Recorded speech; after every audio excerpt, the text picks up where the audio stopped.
Just quickly, if you enjoyed this video, please like and subscribe and hit the notification bell. I post a new Tom Brady video every day. Do you think, knowing Tom the way that you've gotten to know him this year, like, is there any part of him that you think is motivated to remind Patrick Mahomes, who's that next dude, that, hey, like, I'm still Tom Brady. I'm the GOAT. You may get there, but you're not there yet. I'm still doing this. Yeah, he's definitely a competitor. Just know that it's in him. I don't care how old he is. He's going to compete.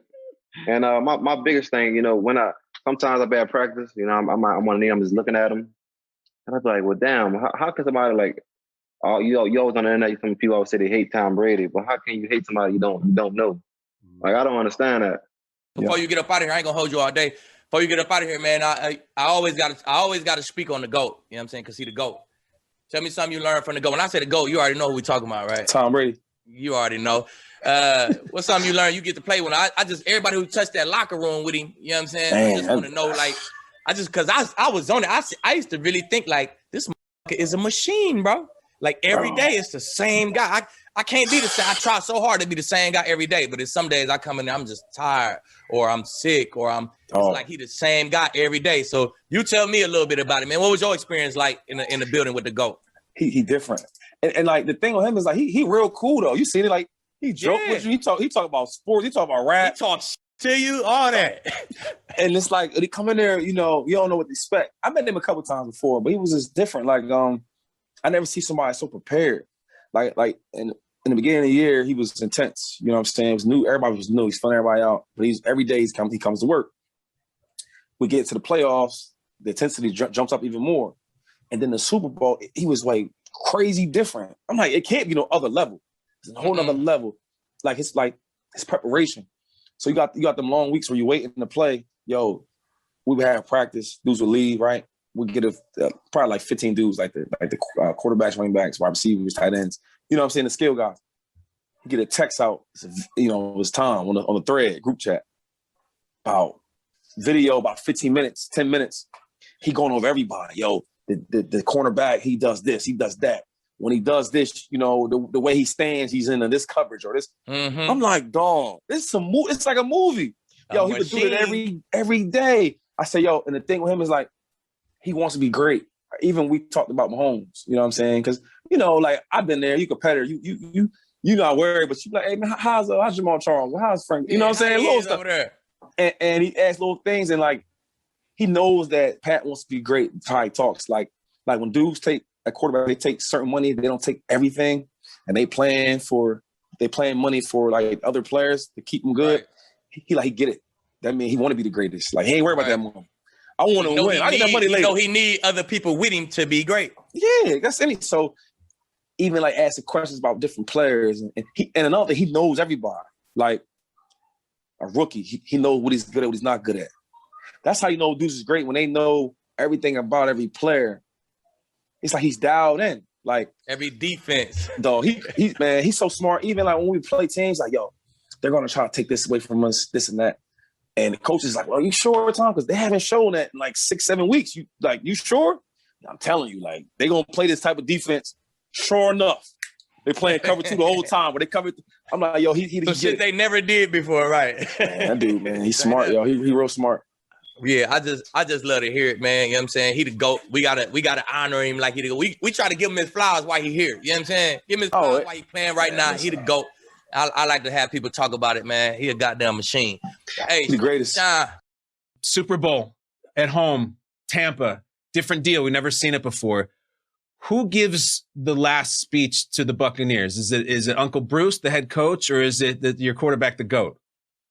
So for the Super Bowl, it was Tom. So BA always gives like a little speech. He's not like a big like rah-rah guy. He just kind of says like his piece.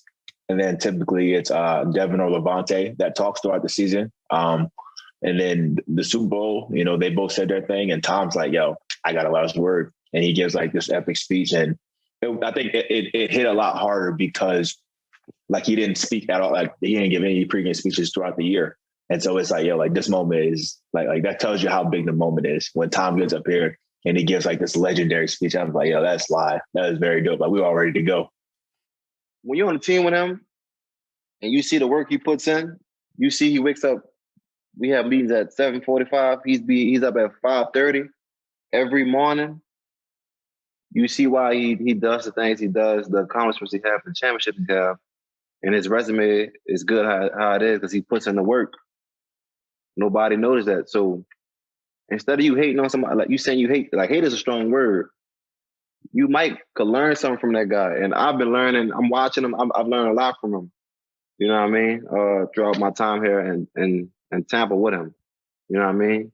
And understand his work ethic. Brady's got his 7th Super Bowl title. We know that. But now that we've had a couple days to discuss it, instead of saying, hey, as far as the team sports that we pay the most attention to and what it means for an individual resume, let's make it way more complicated with a bunch of stuff that doesn't have any common sense whatsoever. The first step is the Jordan part of this. Now, let's face it. If you're a Jordan fan, you're not sitting around on Sunday going, well, man, Brady broke the tie. He's better than my guy. You're going to come up with other reasons why Brady isn't better than Jordan. And you're going to say, which again, I pointed out earlier this week, that somehow Brady isn't as dominant as Jordan because he didn't play defense. That's not the sport, man. That's not the sport. I don't ever sit around talking about Pedro Martinez, who to this day is the best pitcher I've ever seen, and go, I just wish he could make more contact at the plate. That's not the job. Now, when we look at team sports, and again, those individual resumes, as much as we're in this Jordan LeBron thing, and now what do we do with Brady, which is fun. This is the fun part of it. It is comically dismissive of Bill Russell every time this comes up, because for whatever reason, people just don't ever want to seem to count the 11 titles in 13 years as being real, as if he's this role player that was coming off the bench. And again, he'd have another one against St. Louis, but Bob Ryan always points out he was hurt in those finals, and he was. And then he won at previous levels, and then he gets onto social media reminding everybody of those 11 rings, which I think he should do, but I'll admit I still find it complicated in what I'm supposed to do in comparing it to the more modern guys. The other argument that comes in, which is so predictable, is that Serena Williams is the GOAT because she has 23 slams. Okay, here's just a real simple observation. This isn't anti-Serena. This is pro-math. If Brady had 4 chances to win a Super Bowl each year, guess what? He'd have more than 7. I don't remember anyone ever doing Federer or Nadal GOAT conversations in comparison to Michael Jordan, so I don't know why we're ever doing this with tennis. It's not dismissive of tennis. It's just real simple. And it goes for the same with some of the Olympic stuff that we'll see. Let's bring up the Olympic argument. I'm not quite sure why, but it's out there. Here's a really simple explanation of this. There are incredibly decorated gymnasts and swimmers that have all sorts of individual titles, and they deserve all the credit in the world. But when you have multiple events that you can compete in at the same Olympics, doesn't that mean you have more chances to win? Do you guys know this name? Walter Ray Williams Jr. He's a bowler. I think he has 47 majors. I'm not even quite sure what a major is in bowling. I spent about an hour researching it today, and I said, okay, that's enough, just move on. But nobody would ever bring that up. So why do we do it with some of the other stuff that we do? Why do we do it with sports that we kind of care about? Because you'll say, oh, we don't care about bowling. What do you think people care about more, football or tennis? Do you want me to bring up any research? Of course you don't want me to, because it's an obvious answer to that. Let's stay with the athlete argument. People have brought that up. Well, you can't say Tom Brady is the greatest athlete of all time. Look at his 40. No one actually means that. No one actually thinks that Tom Brady is a better athlete than Bo Jackson. But I've seen Usain Bolt dribble a basketball, and guess what? Wasn't very good. We'll do this with golf as well, because golfers will argue, well, wait, we're athletes. No, you golf, so you want to be considered an athlete. But I've seen before pictures shoot under par. You know, soon as we get on the bus, he's watching film. Listen, I might be dead in the sleep. Here come tap me. Like, Leonard, you made a bad cut. I'm like, what? He's like, you made a bad cut. I'm like, bet. I'm like, you right? I'm gonna sharpen. I'm gonna fix it. You know what I mean? So that's the type of guy you need around you. I ain't gonna say need. You will want around you, cause